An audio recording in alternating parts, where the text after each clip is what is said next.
Pemirsa, masa kanak-kanak adalah yang paling bahagia bagi kita. Kita bisa bermain-main dengan bebas dan leluasa tanpa beban. Namun beberapa anak di Indonesia berikut ini tidak bisa merasakan hal-hal yang menyenangkan tersebut karena keadaan tertentu.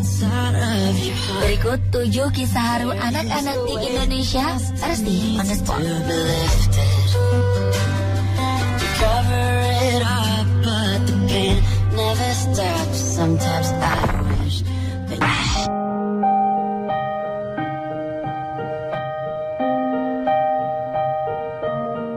Usianya boleh masih sangat muda, yaitu sekitar 8 tahun.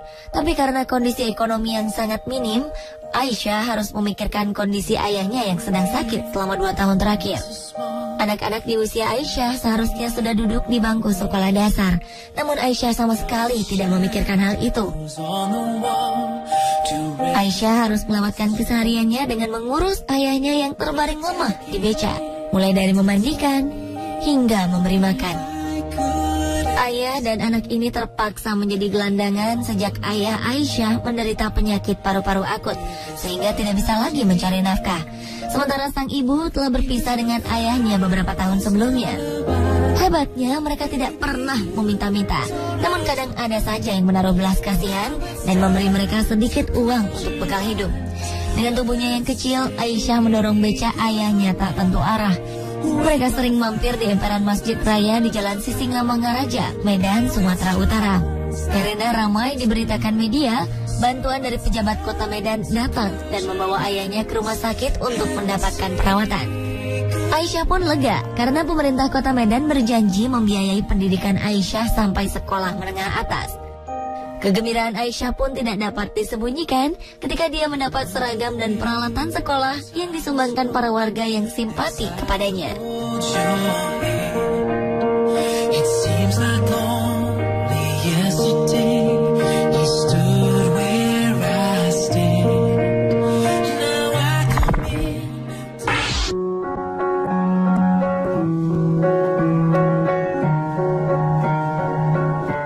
Selanjutnya, memiliki 7 saudara dengan keadaan ekonomi keluarga yang pas-pasan memaksa Sony untuk rela berhenti sekolah.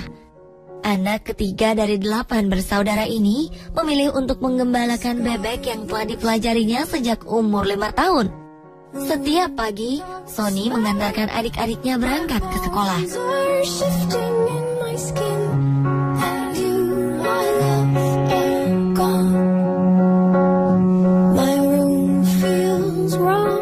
Setelah itu, Sony pun memulai pekerjaannya menggembalakan bebek. Bebek-bebek yang menjadi tanggung jawabnya ini harus selalu terjaga agar tidak tercerai-berai dan hilang. Dia menggiring kawanan bebek tersebut ke sawah bekas panen untuk mencari makanan, dan harus menjaga agar bebek-bebek ini tidak merusak sawah yang harus ditanami padi. Selepas menggembala bebek, Sony memanfaatkan waktunya untuk mengumpulkan tutut atau keong sawah yang banyak hidup di tengah lumpur. Keong ini akan dia jual untuk menambah penghasilannya.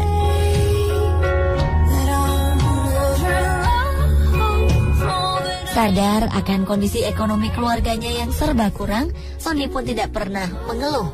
Sehabis bekerja, dia menyempatkan diri memijat-mijat ayahnya yang sudah sakit-sakitan. Selain Sony, kedua kakaknya pun sudah bekerja sebagai buruh pabrik. Namun penghasilan mereka tetap saja tidak cukup untuk memenuhi kebutuhan keluarga ini.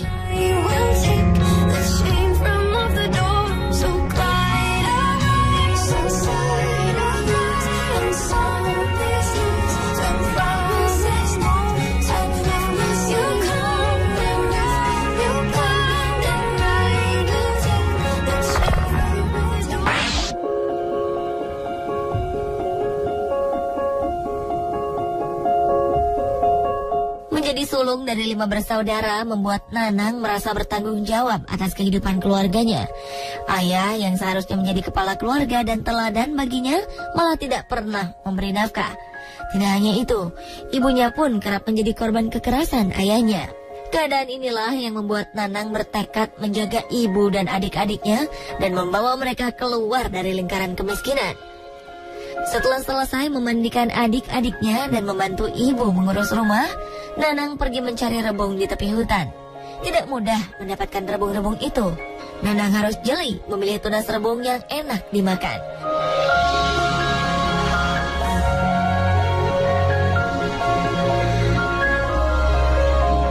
Belum lagi Nanang harus berhadapan dengan sekawanan semut merah yang biasanya bersarang di bawah rimbunan bambu.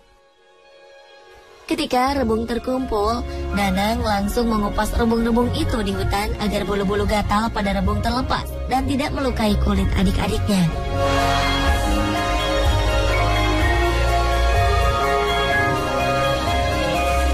Di perjalanan pulang, Nanang menyempatkan diri mencari keong emas di tepi danau untuk menambah penghasilannya. Di danau ini juga Nanang melepaskan penat dan memakan bekal makanannya yang berupa kepala nasi sisa kemarin.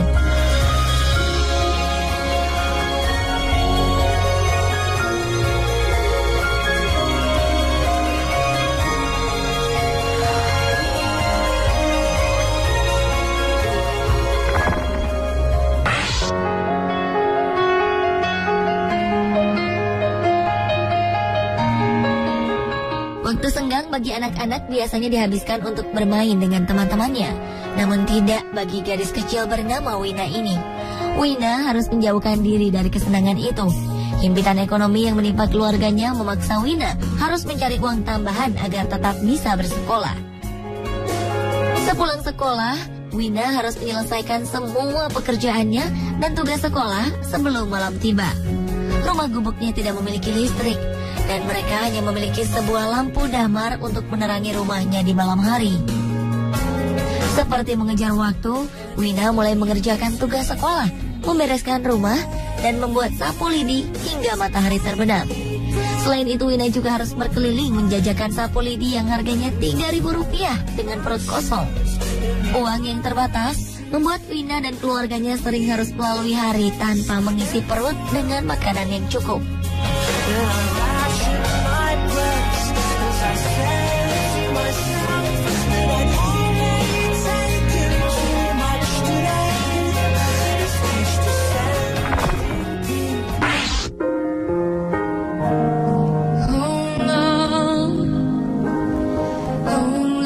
Kecil-kecil cabai rawit. Ungkapan ini cocok untuk ketiga bersaudara ini. Kecil-kecil sudah menjadi tulang punggung keluarga. Setiap harinya, Sony, Lasma, dan Lasih pergi ke sawah yang berlumpur bukan untuk bermain seperti anak lainnya, melainkan mencari belut demi sesuap nasi di rumah. Sesuap nasi bukan hanya kiasan, tetapi ungkapan yang sebenarnya bagi keluarga mereka. Ayah yang sakit-sakitan di rumah membuat mereka harus membantu sang ibu bekerja mencari uang agar mereka bisa melanjutkan hidup. Berbekal air putih untuk menahan lapar dan cacing yang ditangkap dari kandang tetangga untuk umpan belut, Sony dan adik-adiknya berangkat ke sawah. Dengan instruksi dari Sony, Lasma dan Lasih pun langsung mencari sarang-sarang belut di tengah-tengah lumpur di sawah. Tangan-tangan kecil itu juga harus gesit menangkap belut-belut yang licin dan lincah itu. Selesai menangkap belut, Suni, sang kakak, menyempatkan diri mencari kayu buangan untuk bahan kerja ayah yang hanya bisa membuat sarang burung pesanan orang. Waktu bermain mereka memang terbuang dengan bekerja. Namun Suni, Lasma, dan Lasih tetap bahagia menjalani hidupnya.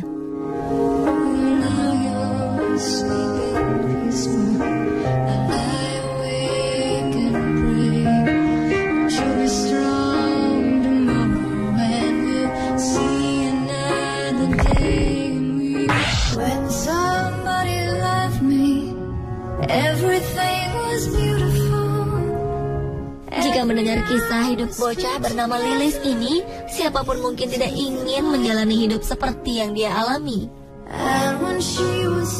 Namun Lilis dengan tabah dan tersenyum mengerjakan semua yang dia bisa kerjakan, termasuk ikut merawat ayahnya di rumah sakit. Lilis terlahir dengan tubuh normal dan sempurna. Namun di usianya yang baru menginjak 1 tahun, Lilis mengalami demam tinggi. Ketika itu juga, sang ibu harus berpulang ke Yang Maha Kuasa. Kurangnya biaya hidup membuat Lilis tidak bisa mendapat pengobatan yang bisa menyembuhkan demamnya. Lilis pun akhirnya sembuh dengan sendirinya. Namun dia menderita lumpuh dan bisu. Dengan keadaan seperti ini, Lilis hanya bisa bergantung kepada nenek yang merawatnya setiap hari.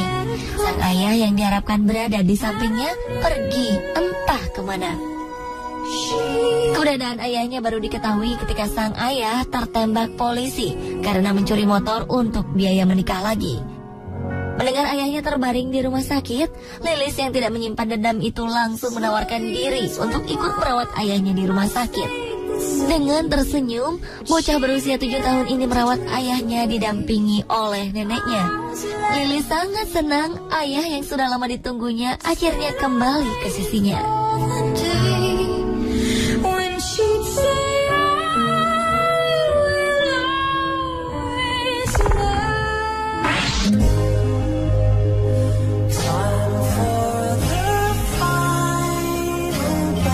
Jika memiliki niat untuk berusaha, apapun bisa dikerjakan untuk menyambung hidup. Mungkin inilah yang ada di benak Adriani ketika memutuskan untuk bekerja di pabrik pembuat meja untuk membaca Al-Quran. Di pabrik ini dialah satu-satunya anak perempuan yang menjadi pekerjanya. Lainnya adalah laki-laki.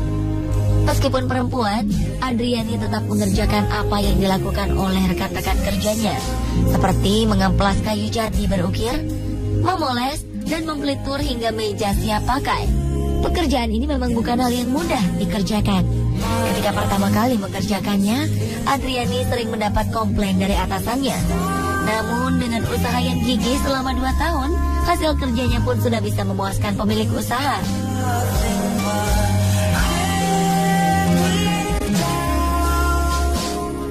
Adriani memang memiliki ayah dan ibu yang masih sehat dan kuat. Mereka juga masih bekerja. Sang ibu pembuat tempe gembus untuk dijual ke pasar, sementara sang ayah bekerja di pabrik pembuat tahu. Namun Adriani memiliki cita-cita untuk menjadi guru. Inilah yang membuat dia gigih bekerja agar bisa membantu orang tuanya membiayai sekolahnya dan sekolah kedua adiknya.